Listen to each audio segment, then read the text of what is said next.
Hey everyone, Chris Carter here on the Locked On Steelers podcast. Today we got Jenna Harner on, and I want to talk to Jenna about looking at this conference championship weekend. What are some key elements of these teams that are still in the playoffs that the Steelers could adapt to their own, of course, sans just having a superstar quarterback? We'll talk about that, Joey Porter Jr., whether he's ready to be CB1 for real next year, and our picks in the conference championship weekend, all here on the Locked On Steelers podcast. Let's get into it.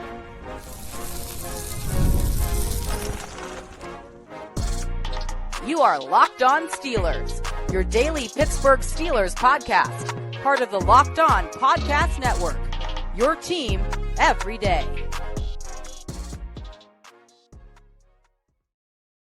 Hello and welcome to the Locked On Steelers podcast. I'm your host, Chris Carter, bringing you your daily dose of all things on the Pittsburgh Steelers. As always, you can find the show on your favorite podcasting apps and on YouTube. Like this video if you enjoy it. Subscribe to this YouTube channel to get all of your daily Monday through Friday episodes as well as our bonus content. We thank you for making us your first listen every day because we're your team every day. And today's episode is brought to you by GameTime. Download the GameTime app, create an account, and use code LOCKEDONNFL for $20 off your first purchase. More on them later. As I said before, we're joined by Jenna Harner. She's back on with us as we love to have her on every Friday. Jenna, it's cold outside, but the Steelers, they're watching these other teams in the conference championship weekend. It's going to be an exciting conference championship weekend. I think there's a lot of really good football to be had, and we'll break down what we think is going to happen there. But I ask you, looking at these teams, and these are all four different teams, and obviously leaving out the quarterback side of things because that's always just the easy answer for anyone who doesn't have its quarterback in place.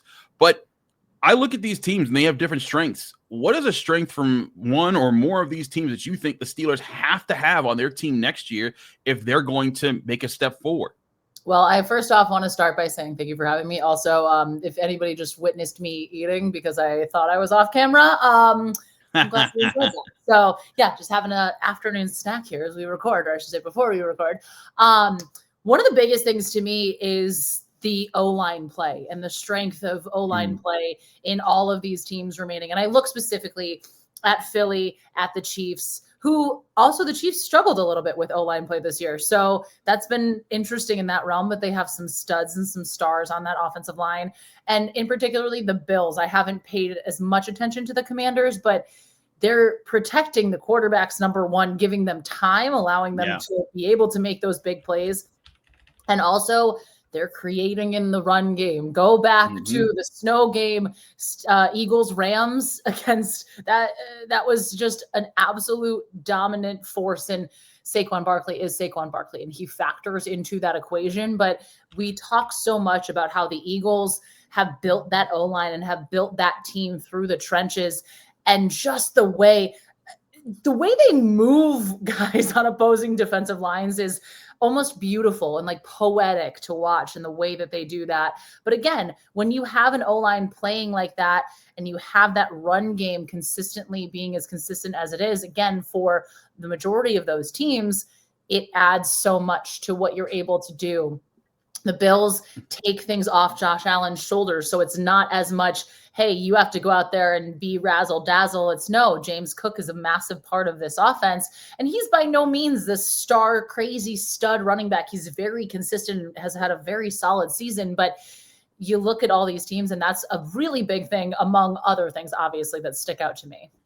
No, I agree with you there about the run game, especially when you look at the Bills and how they played. They played the number one rushing defense in the NFL, and they averaged 4.1 yards per carry on the ground. 12 of their first downs came came on the ground, 6 only through the air. They were able to move the ball consistently there, and that's what the Steelers want to be, right? They want to be a rushing team. They want to be a better rushing team than Buffalo. You know, Lamar Jackson, Derrick Henry, that's a unique situation. You know, and yes, people say, okay, yeah, get Derrick Henry or Saquon Barkley, you'll be fine. But look at both of their offensive lines. Their offensive lines move people out the way. They create holes. They consistently win the line of scrimmage. That's what the Steelers thought they were going to potentially get this year. And for a time, they looked like they had it. They were rushing for 100 yards, through over 140 yards through a big stretch of the season. You look at how they played against the Raiders, the Jets, the Giants, the Commanders, the Ravens, the Browns. They were running the ball on the ground. But then as the season wore on, they started to kind of wear off, especially during that losing streak where they weren't really able to consistently run the ball. That's absolutely a big part of this component. But I also put a second component here, and I also put secondary play, specifically at cornerback, that plays a big factor here, and being able to be sticky in coverage across the field.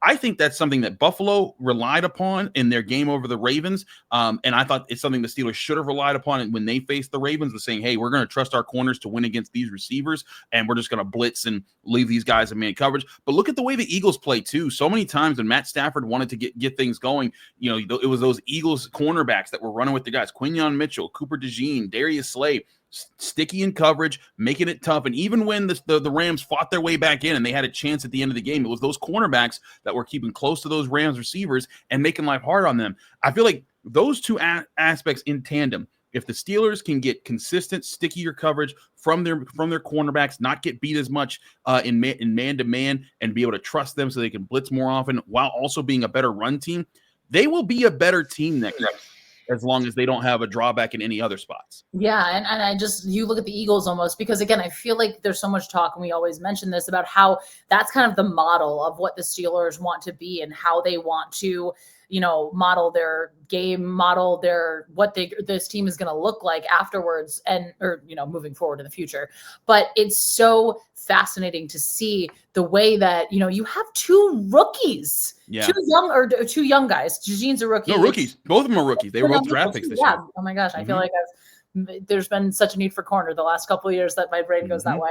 But you have those two rookies who are making massive plays. And you're right. I go back to on that late drive when the Rams were looking like they potentially had a chance there, and DeJean almost has the interception there. Like, these guys, these young players are making such big plays in the moments. And I think, and it's not, you don't look at them and say, oh, this is necessarily the best cornerback in the league. I think the same can be said about the Bills secondary as well. They have no all pros. And that, I thought, was going to be something that almost hindered them. But that's been one of their calling cards, is like, they find guys that are able to make plays.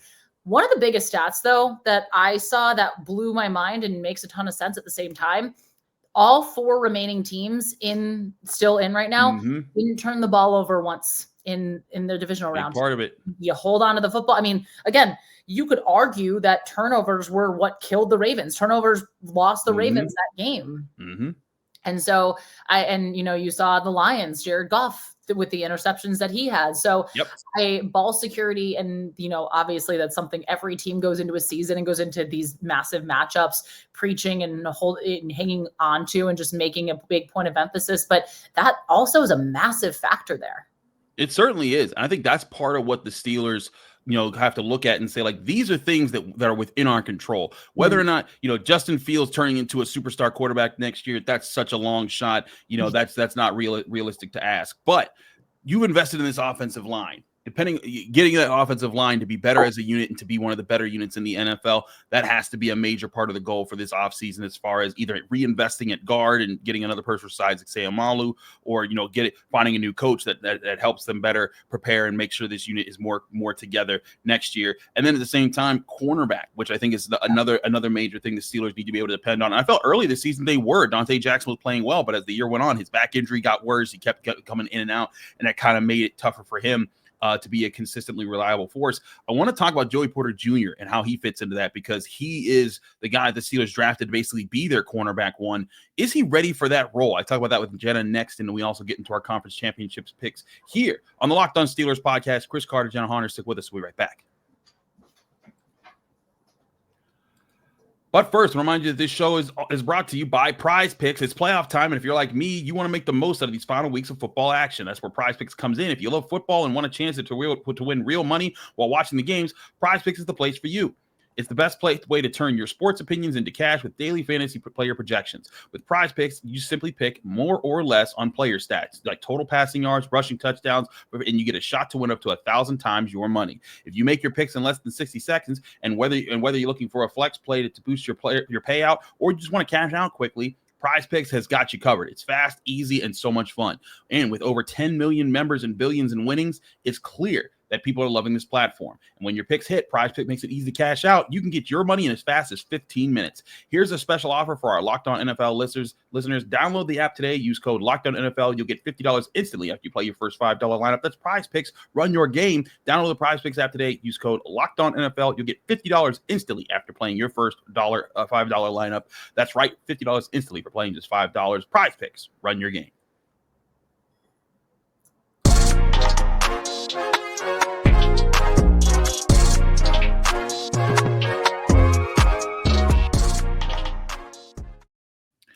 Back here on the Locked On Steelers podcast, I'm your host, Chris Carter, here with Jenna Harner of Channel 11 WPXI. Jenna, let's talk about Joey Porter Jr. because I don't think this was a bad year by any stretch of Joey Porter Jr. I just don't think that he ascended in the way that even he would want to. And listen, there was that really, I thought, telling clip of Mike Tomlin talking to Joey Porter Jr. On Hard Knocks, where he was like, "Hey, you got to go through these tough days to get to the place you want to be. You got to embrace these things. You're not going to be there overnight, but you take advantage of these days to get there." And I think there's times where I think you could see that working out for Joey Porter Jr. I thought he was, he did some good things throughout the year. There were times he was sticky in coverage, still incurred, the penalty issues specifically in that one game against the Bengals on the year. But still, and you want that to improve. But you look at what he was able to do throughout the year, and he wasn't a detriment to the Steelers. In fact, I do think he was an asset. But certainly you want him to become that shutdown corner eventually for the Steelers. And he's now entering his third year in the NFL. This is typically when you start to look at guys and say, like, hey, what's setting this person up for the big extension if you're going to be that guy? Yeah. And I feel like you wanted him to take more of a leap this year. Yes. I think he took steps. Everybody always talks about the sophomore slump. I think he took steps in the right direction, but I don't know if, like you mentioned, he ascended to the level that he wanted, even he envisioned himself at this year. And I do think that some of those penalty problems and just some of the things with his form, and we saw again on Hard Knocks him working on that with Grady Brown, that is going to be a big factor, I think, coming into this season. Is just what tweaks does he need to make to be that guy, to be that voice, to be, hey, there was a reason that Mike Tomlin, his rookie season when he finally did get in, was putting him on the top guys. There was a reason he was covering the team's number one guy. And part of schematics this year obviously changed a little bit in terms of them moving him around and not having him necessarily be like the corner on Jamar Chase or the corner on Zay Flowers, like those types of things. But I think that he wants to take that step forward. I also think he's very capable of doing that. And, we saw with him coming out of the draft, everything that you knew he was going to be about. You knew some of, again, the penalties were a problem coming in. I think that's no secret that he wants to, again, fix that and clean that up. But I do think that he can be this guy, especially because, again, he was essentially a first-round pick. He was the 32nd overall pick just because of who didn't have a pick that year? Now I'm spacing out. Who was the Dolphins. Yeah. Yeah. So Miami obviously doesn't have a 32nd round picks or 32nd overall pick. Or first round pick. There we go. We'll get this. Miami doesn't have the first round pick. So he was the first pick in the second round the year he was drafted. But I do think there are those steps. I think it's just also going to be a matter of, how much what work he puts in this offseason to get to that next point. Yeah, that's where I think that he's there. And again, like the penalties, like it's kind of crazy when you look at how the penalties kind of stacked up. It was really like 3 games that he had it real rough in the penalties. He had 10 games during the regular season out of the 16 that he played where he didn't register a penalty. And I think 13 of those games it was one penalty or no penalties. It was just in week 2 against the Broncos, he had 3. In week 10 against the Commanders, he had 3 again, and then he had 6 against the Bengals. That's just rough. I mean, that's 12 of the 17 he had on the year. That's where I look and I say, like, man, like if he can sharpen that up.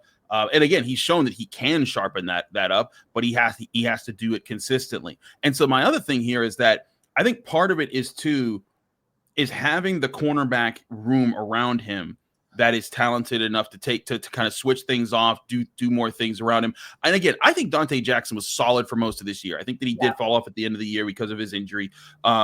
but there were a lot of times he was getting the job done, that he was in position, and his interceptions weren't spectacular, but he nabbed 5 of them because he was playing in the Steelers system, and that's what they asked of the cornerback. But I think the Steelers need whoever's their cornerback 2 next year. They need that person to be, maybe not as good as Joey Porter Jr., but as good as Joey Porter Jr. They need that tandem, because that's, again, going back to the lessons that we're talking about to learn from conference championship teams. They need guys who can plaster, that can play aggressive coverage, so that you can play aggressive blitzing styles, and that you can force teams to have to hold the ball a little bit longer, so that then your pass rush is getting a better chance to get home. And that's why, I talked with Nick Farabaugh yesterday about this, but it's not just outside corner, but it's also slot corner, even with Beanie Bishop. I think that this is a team that could really use, 2 guys that line up next to Joey Porter Jr. on the field on any given play, and say, hey, between none of us are the matchup that you want to try to take advantage of every single day. It's going to be a fight every single snap if you throw it in our direction. I think the Steelers need that sort of an element to their defense right now.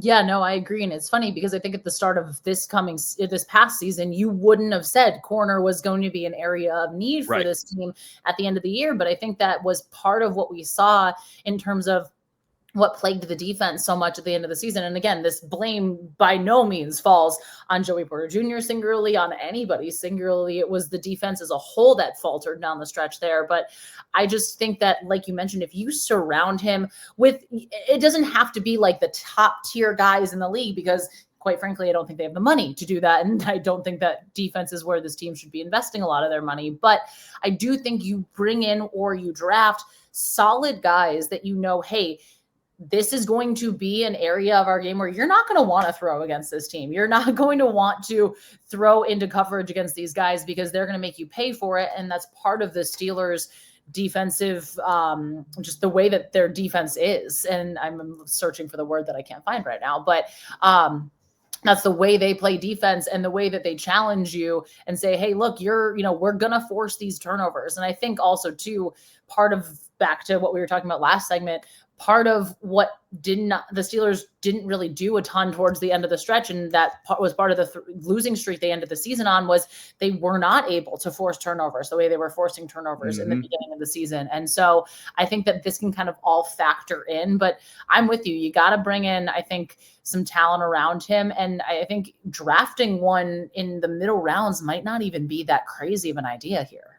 It's not a crazy idea. In fact, I wouldn't be against them drafting one in the early rounds. I think this is a decent cornerback class in the draft. And again, I still have to delve deeper into this draft class. I'm not going to pretend like I've done a whole lot of research. I've kind of looked up, bare meanings of tape. But I think that is a good question that you bring up here, is if you need to invest more in the offense, do you pass up on the opportunity to get a guy in free agency like, say, Byron Murphy, who's played very well for the Vikings this year? He'll be 27 years old. He might not be a whole lot of money. Granted, he had 6 interceptions this year for the Vikings. I thought he was a pretty good player for them. He's a guy that, if you're a long-term listener of the show, that I've liked Byron Murphy for many years, because I thought the Steelers should have drafted him way back when. But again, I don't dismiss the idea of, again, drafting a cornerback, or again, drafting and signing a cornerback. Maybe you don't. Maybe you draft the outside guy and then you sign the slot guy, because slot guys aren't nearly as expensive as outside corners. So I think all in all, the Steelers, the bottom line for their secondary is, like, you go back to Minkah Fitzpatrick's best years with the Steelers. Oftentimes it was because the cornerbacks were so good. Steven Nelson and Joe Hayden were playing so well. You couldn't just rely on hey, I'm just going to test those guys throughout the game. You had to get a little risky and throw over the middle more, and that gave Minkah Fitzpatrick more chances to make plays. And that's not alleviating him from mistakes that he made this year. But I do think that if you get better cornerbacks, then all of a sudden teams get a little bit riskier, because they're not trying to press tight coverage as much. And then not just Minkah Fitzpatrick, Deshaun Elliott, Patrick Queen, everyone starts to make more plays over the middle. And again, that delves back into the 2 things that the Steelers can improve the most this year: stickier coverage when you're playing man, especially in the cornerback room, and then improving the offensive line and in particular the run game. They do those 2 things. I think the Steelers can, they're not Super Bowl contender next year, but they're the dangerous team in that next tier right below them. Yeah, and I also don't want to overlook or put a knock on Corey Trice by any means, but I think we saw early on in the Bengals game, the final game of the regular season, him get exposed a little bit, and he adapted, and there was better play from him in the second half, no doubt about that. But I don't know. He, to me, feels like a very solid backup or a very solid, like, third, fourth guy. I don't necessarily think he's the answer to, if you want to put him and Joey Porter Jr. alongside each other and say, hey, these are our guys, and have fun. Absolutely. We'll talk more about this as the offseason rolls along. But we got to get to our picks. That's next here on the Locked On Steelers podcast. Chris Carter, Jenna Harner. We talk about who we're picking for the championship weekend here. Stick with us right up next. But first, remind people that this show is also brought to you by GameTime. I love going to live events, whether it's sports, music, theater, or comedy. One of the favorite events last year that I went to was a big concert. Energy, excitement, being unforgettable. Sometimes you can never capture what it's like to be there for your favorite artist, your favorite team, whatever it is. GameTime's got you because they're going to make getting tickets to your favorite events so easy. They have feature filters that fluff out the bad tickets so that you can find incredible deals on great seats, and you don't have to waste your time searching through thousands of tickets to find the right prices. Whether you're looking for which bands are coming to town, or your next big concert, or your next big game, GameTime is the best place to find those tickets. GameTime is the fast and easy way to buy tickets for all your sports, music, comedy, and theater events near you. Plus, GameTime has the best price guarantee, where if you find a better price from GameTime from somewhere else, from the same section row for less in a different concert, GameTime will credit you 110% of the difference of those prices. That's how confident GameTime is going to get you the best price every time for your tickets for your big event. Download the GameTime app, create an account, and use code LOCKEDONNFL for $20 off your first purchase, or go to their website, GameTime.co. Terms and conditions apply. Create an account, redeem code LOCKEDONNFL for $20 off. Download GameTime today. What time is it? It's game time. We're also brought to you by LinkedIn. Growing your small business in 2025 comes down to how well you can hire. And let's face it, better hires start with smarter insights. That's where LinkedIn comes in with the strongest hiring data available. LinkedIn helps you identify the right candidates, giving you the confidence to make the best decisions for your business. I've used LinkedIn Jobs myself, and I can tell you it's a game changer when it comes to hiring the right fit. Small businesses are wearing a lot of hats, so every hire is crucial. LinkedIn gets that. That's why they connect you with the best candidates using data you won't want to find anywhere else. From unique skills and interests to the connections that you share, LinkedIn helps you find the right person for the job. In fact, 72% of all businesses say LinkedIn has helped them find high-quality candidates to hire. I know from experience, when you're building your business, you need to find the right teammates who won't drop the ball on you. LinkedIn helps you look over the best candidates available to find that trustworthy playmaker for the business.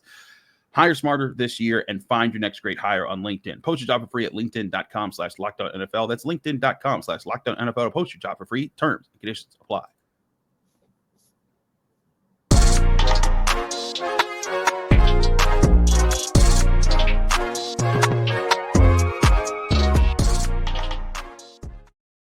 We're back here on the Locked On Steelers podcast. I'm your host, Chris Carter. We're here with Jenna Harner. Jenna, I picked the wrong game to swap out last week. If I had just picked the Bills, this would be a thing. We'd be right neck and neck, and then I'd matter, but it doesn't matter. Jenna Harner's won the pick derby this year between us. I hate her because of it.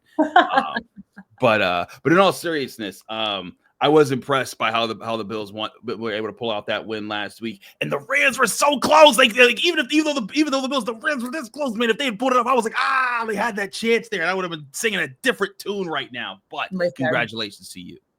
Well, thank you so much. I'm still confused as to why, I don't know, the Ravens didn't utilize Derrick Henry more in the second half, and why the Eagles didn't, want to hand it off to Saquon after his unreal performance. But hey, neither here nor there.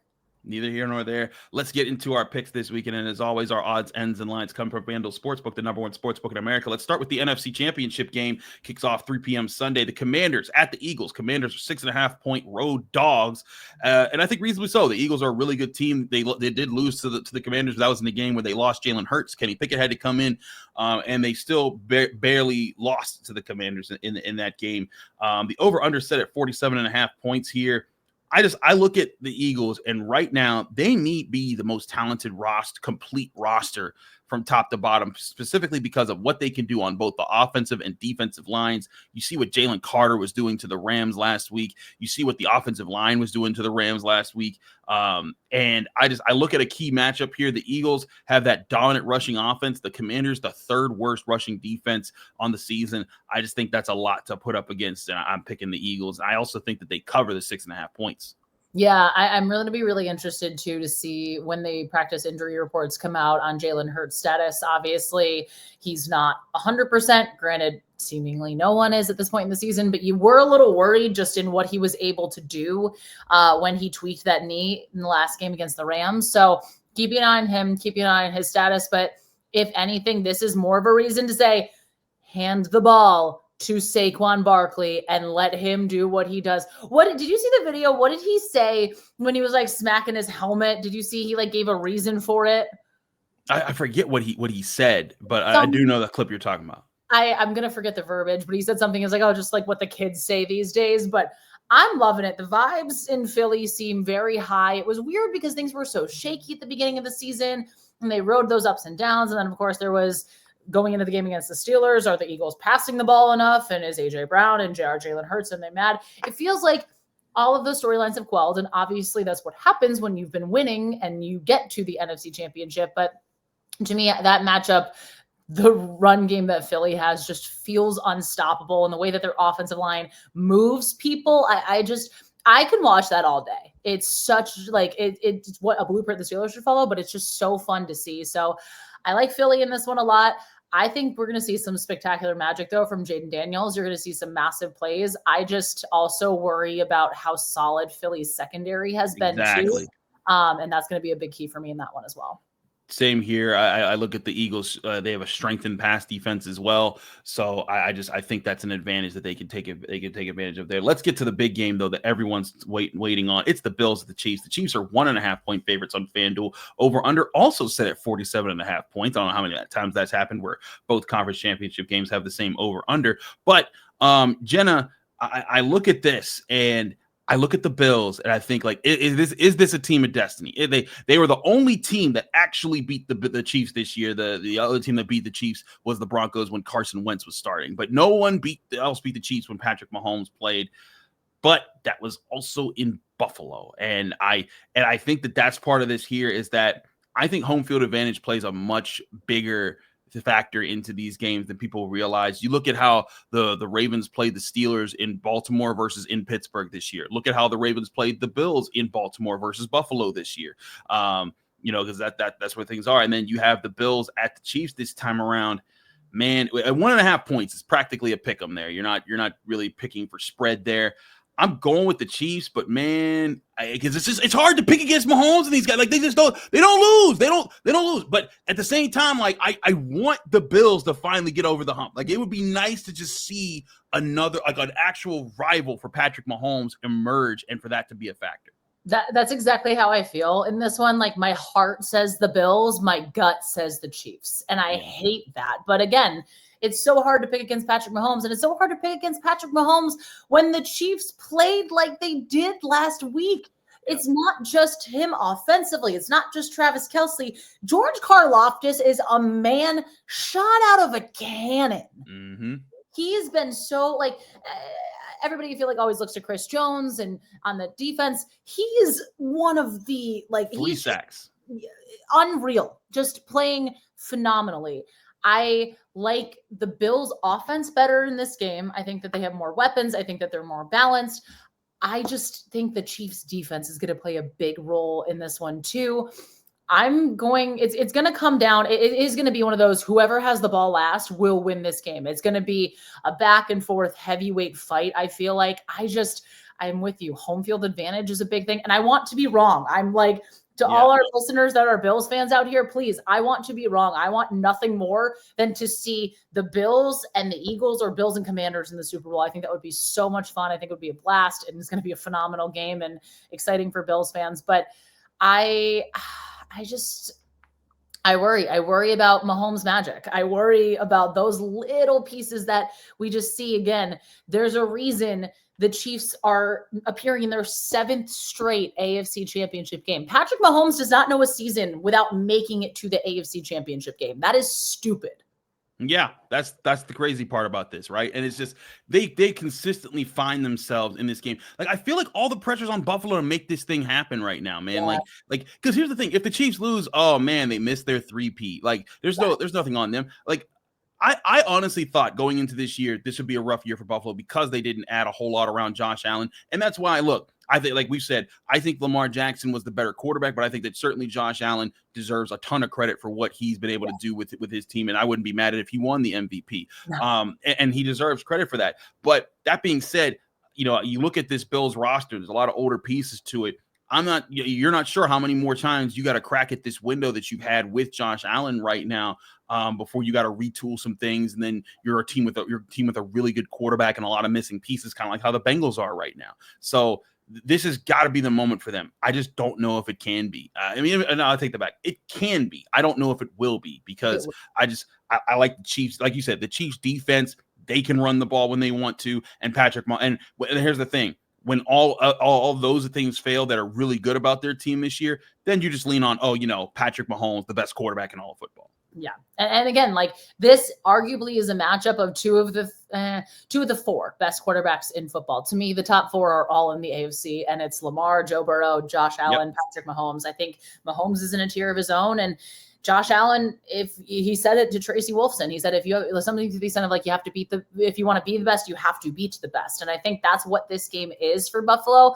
I do think that there is, just based on, all the reports I hear, I used to cover the Bills. So just kind of the sense in that building, there is just this sense of calm of like, all right, people doubted us this season. And it's not like there's this crazy chip on their shoulder where they have to go out and just fight every game in that way. But it's just more of like, all right, you doubted us, wait and see. So I think that plays a big factor more than most in this game too. But again, I think it's Kansas City's game to lose, but I think the Bills could win it. Like you said, I just don't know if they will. Yeah, that's right there. But there are our picks. We're picking. Oh man, oh joy! Chiefs, Eagles, yet again. That's the prediction that you're getting here from the Locked On Steelers podcast. But either way, we'll be here to cover it all as the season rolls along. Jenna, thanks so much for joining us as always. Let people know where they can find you, follow you, and get more of your work. Thank you for having me as always. Happy Friday, everybody. You can find me on Twitter at Jenna Harner 11. Blue Sky, I believe it's Jenna Harner. Instagram, Jenna_Harner. And locally, WPXI channel 11. Absolutely. She's Jenna Harner. I'm Chris Carter. Follow me on Twitter, Instagram, TikTok, Blue Sky, all the social medias at the same handle, at Carter Critiques. Read my work at the Pittsburgh Post-Gazette, post-gazette.com. Find me here on the Locked On Steelers podcast every day, Monday through Friday, breaking down your Steelers right here. We'll be back Monday with more on the Locked On Steelers podcast.